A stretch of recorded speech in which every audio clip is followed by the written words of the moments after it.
The night my husband was buried, my oldest son changed the locks on the front door of the house I had lived in for 31 years. I found out the way you find out about most things when your children have decided you no longer matter from a neighbor. Mrs. Patterson from across the street called me while I was still at the reception, still holding a paper plate of food I hadn't touched, still wearing the black dress that pinched at my shoulders. She said, "Margaret, there's a man at your door with a locksmith. I thought you should know." I thanked her. I set down the plate. I drove home and sat in the driveway for 20 minutes, watching the locksmith pack up his van. And I did not go inside, because I knew, the way a woman knows things after 34 years of marriage, that the key in my purse would no longer work. My husband, Richard, had built something remarkable. He started with one dental clinic in Dayton when we were 26 years old and newly married, working 18-hour days while I taught second grade and packed his lunch every morning, and raised 3 children who barely knew what sacrifice looked like because we made sure they didn't have to. By the time he died of a heart attack at 68, there were 11 clinics across 4 states, a real estate portfolio that made accountants blink twice, and an estate worth somewhere around $40 million. My son, my oldest, is an estate attorney. I used to think that was a blessing. I understand now that it simply meant he had been preparing for this moment longer than I had.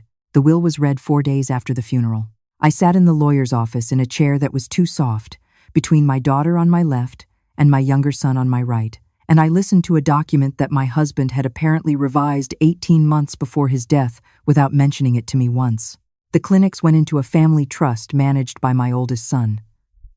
The investment accounts were divided 3 ways among the children: the house, the cars, the vacation property in Lake Tahoe, all of it, distributed with the kind of precision that told me this had been planned carefully, by someone who knew exactly what he was doing. What Richard left me was a cedar box.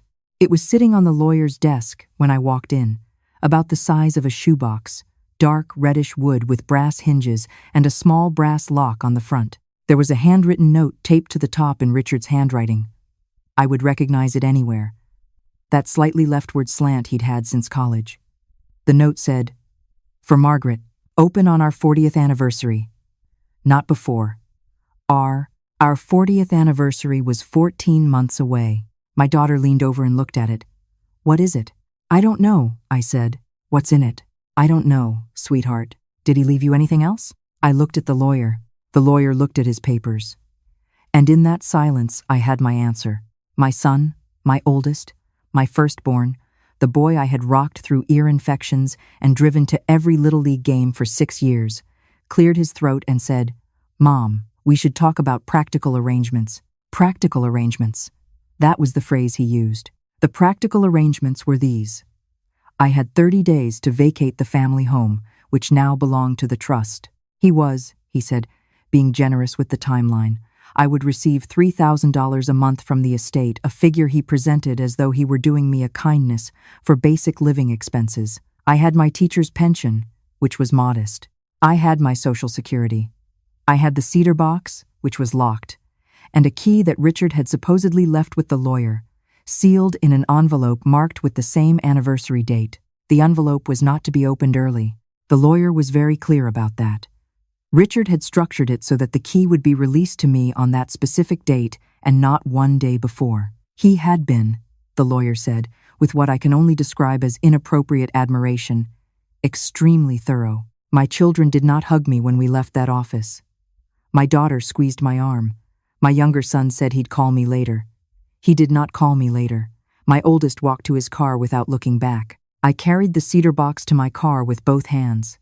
The way you carry something fragile, even though I had no idea what was inside it, even though for all I knew it contained nothing but a letter and my husband's idea of a lesson, I put it on the passenger seat. I sat there in the parking garage for a long time.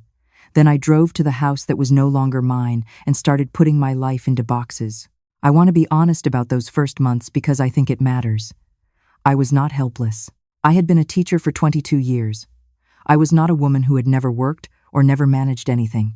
But when you are 62 years old and your husband has just died and your children have just made it clear that your role in the family was always, at its core, optional, something shifts inside you that is hard to describe.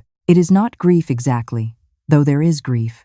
It is more like discovering that the house you thought you lived in had a different floor plan than you believed, and every room you open is a room you don't recognize. I found an apartment in a complex about 12 minutes from the house I'd lived in since 1993. 2 bedrooms, because I told myself I needed the second one for when the grandchildren visited, which they did not. The ceilings were low. The parking lot light shone through my bedroom curtains at night. I bought a small rug for the kitchen because the linoleum was cold in the mornings, and the cold bothered me in a way it never had before. The cedar box sat on my kitchen table. Some nights I would sit across from it with a cup of tea and just look at it. 14 months felt like a foreign country I had to survive reaching. I ran my fingers along the brass lock. I thought about Richard's hands, which had been large and warm. Building something over 4 decades while I stood beside him, thinking we were building it together. My older son called me once in those first 3 months. He wanted to know if I had found a financial advisor because, he said, he wanted to make sure I was being smart with my monthly allowance. He used the word allowance without flinching. I told him I was managing fine. He said, good. He did not ask how I was sleeping. He did not ask if I was eating. He asked about the allowance. My daughter called more often, but the calls had a quality to them that I can only describe as obligation fulfillment. They lasted exactly as long as it took her to confirm I was still alive, and then she had somewhere to be. She had redecorated the living room of the family home. She mentioned this casually. The way you mention the weather with furniture she had already purchased before the estate was officially settled. I did not ask how long she had been planning that. My younger son did not call at all. My 63rd birthday came on a Thursday in February. I had made no plans because I had no one to make plans with. My sister lives in Oregon and has her own health problems. My closest friends from the years when my children were small had scattered the way people scatter in their 60s into grandchildren and retirement communities and health scares of their own. I made myself a proper dinner roasted chicken, the good kind, with herbs from the small pot I kept on the windowsill, and I set the table with a cloth napkin because my mother always said, you should treat yourself the way you would treat a guest. None of my children called. Not one of them. Not a text. Not a voicemail. Not a card that arrived a day late with an apology. Nothing. I sat at my kitchen table across from the cedar box, and I ate my chicken and I did not cry, which surprised me. I had moved past the kind of pain that produces tears. I was somewhere quieter and colder than that. I looked at the box and I thought, 14 months is too long. I want to tell you about the period I call my waking up, because it did not happen all at once. It happened in increments. The way mornings happen so gradually, you can't name the exact moment when it stopped being dark. It started at the library. I had gone to use the computers because mine had stopped working and I couldn't justify the expense of a new one. Not yet. Not until I understood my finances more completely. A woman sat down next to me, around my age, maybe a few years younger, and she was printing forms from the Ohio Secretary of State's website. I wasn't trying to look. She didn't mind that I did. We started talking the way women do in libraries, in low voices, and she told me she'd just left a 30-year marriage and was starting a bookkeeping business from scratch at 61. 61, I said. People act like it's the end, she said. It's just Tuesday. I went home, and I did something I had not done in 34 years.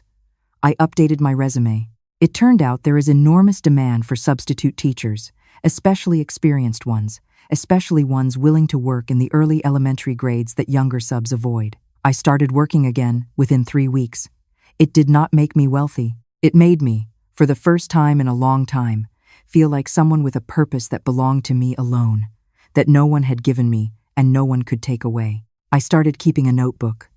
Things I remembered, things I wanted to understand. I wrote down everything I knew about Richard's business, which was less than I had realized and more than my children assumed. I had been at ribbon cuttings. I had heard 30 years of dinner table conversation. I knew the names of his original partners.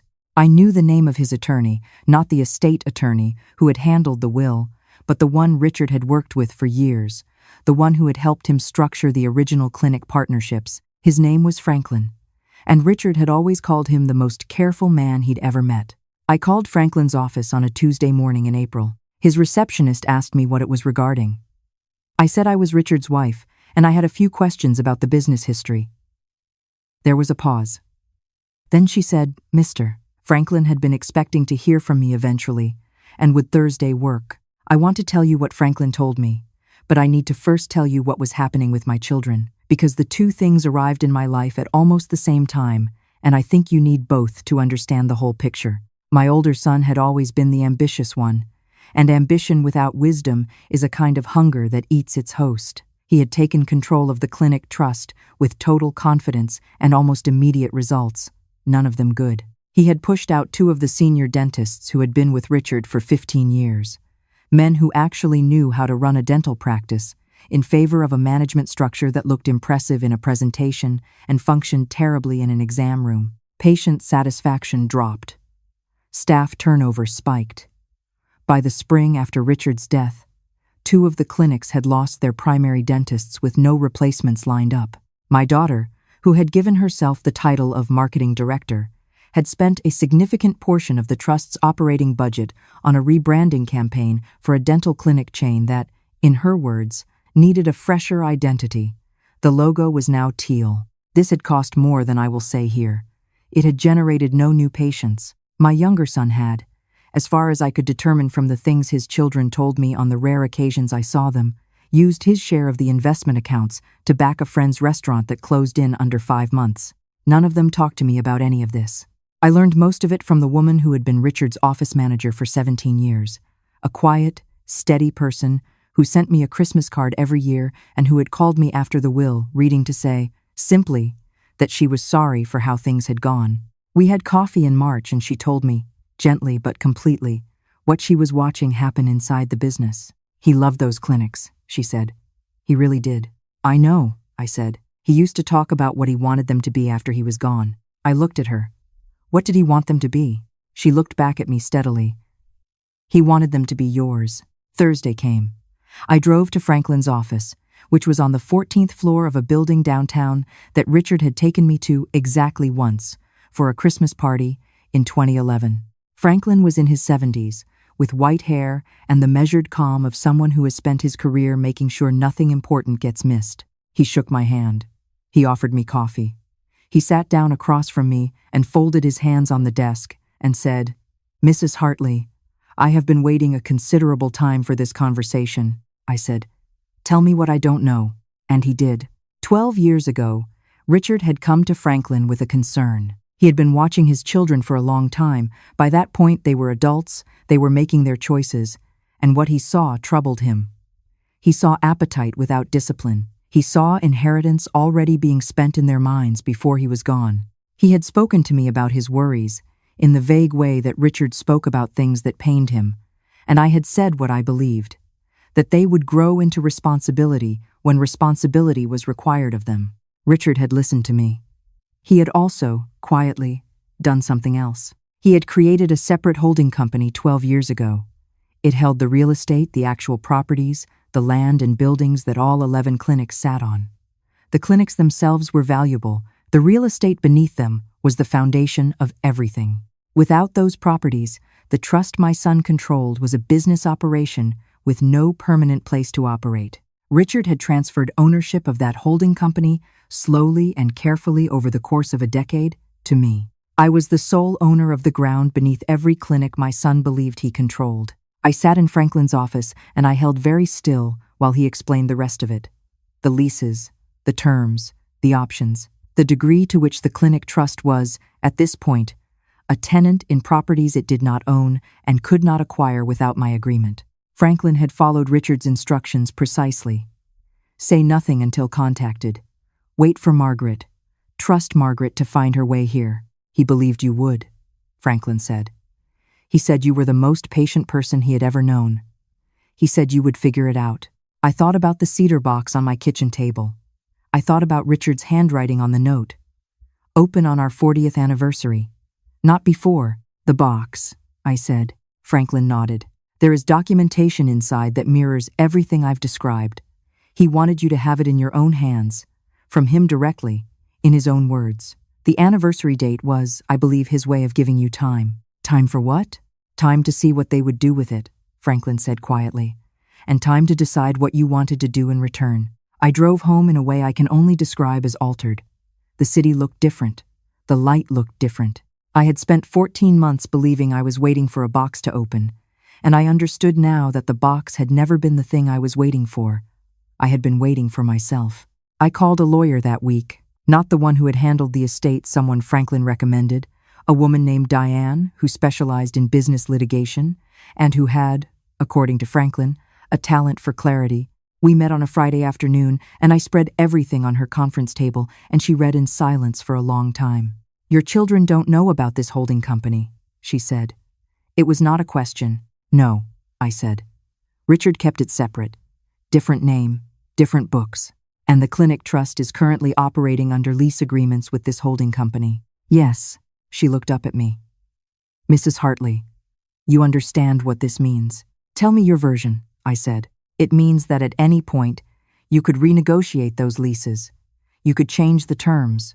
You could, if the current operators are failing to maintain the properties or the businesses as agreed, and from what you've described, there may be a case for that invoke certain provisions." She paused. "You have considerably more power in this situation than your children believe." "I know," I said. I did not move quickly. "This is the part I want you to understand, because I think it matters more than anything else. I did not move quickly because I was not interested in revenge. I have thought about that word a great deal, and I want to be precise. What I wanted was not to hurt my children. What I wanted was for them to understand what they had done and, more importantly, what they had failed to become. Richard had tried to teach them through his will.